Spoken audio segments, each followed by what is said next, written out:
They just had me listen to an old recording that was talking about when you're dehydrated, it's like you're well past needing something to drink. And I was relating it to love and blah, blah, blah, blah. Anyway, they reminded me I have these hydrangeas. And this has happened both times I've gotten hydrangeas here, where I've gotten them and within the same day or the next day, they have completely drooped, like dead. They look like they're dead. And they're so, like, hydrangeas are so dramatic. Oh my God. And so I know the tips and tricks for them, to cut down the stem in the water. You cut it at a 45-degree angle under running water and then smash the ends so that they can more easily soak up the hot water that you want to put them in. But you also want to immerse the entire petal head in cool water. I only do it usually for a minute, but they say sometimes 20 or 30 minutes, but I do it for like a minute.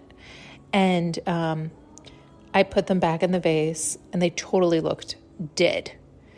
And you do have to wait a couple of hours, but sometimes a little bit longer because I did this, I think, yesterday afternoon, and then I came downstairs really late last night and they were still droopy and didn't think anything of it. And then when I came down this morning, they are so back to life, I can't even tell you. They literally look like they're brand new, fresh, spanking hydrangeas. And so that has happened both times. And so I was, missing that message of sometimes it really does take time, even when it looks like dire straits or in the trash they go. Out of nowhere, they can perk back up. With the right loving care and time and proper care, you would be surprised what can be revived. Oh, that's a good message for all of us.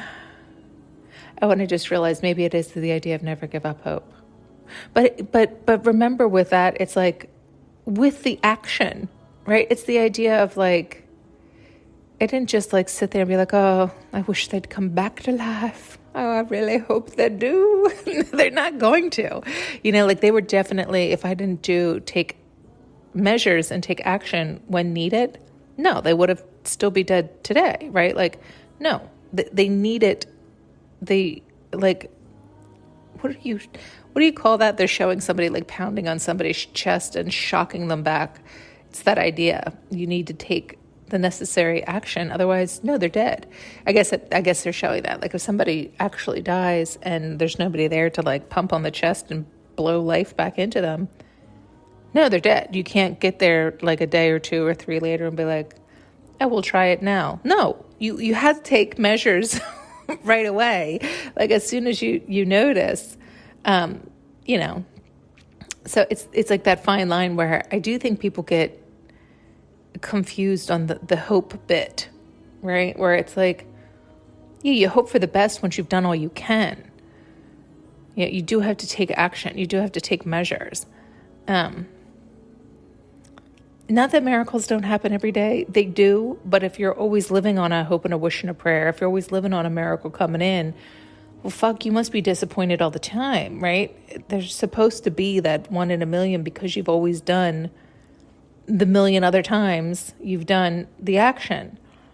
And again, like, I'm not telling you to always take action either. It's like you want to take that inspired action, like from the heart. I wanted to see if I could save them, and sure enough, I could. I cannot tell. I think they look better from when I even put them in the vase originally. I'm not even kidding. How phenomenal they look. You would not believe they were the same flowers. You would have thought I've replaced these flowers for sure. Oh, there's so many messages that are coming through with that. We're just going to leave it there. They're going on and on. Thanks so much for tuning in and listening. You can now purchase an audio journey with me using the link below.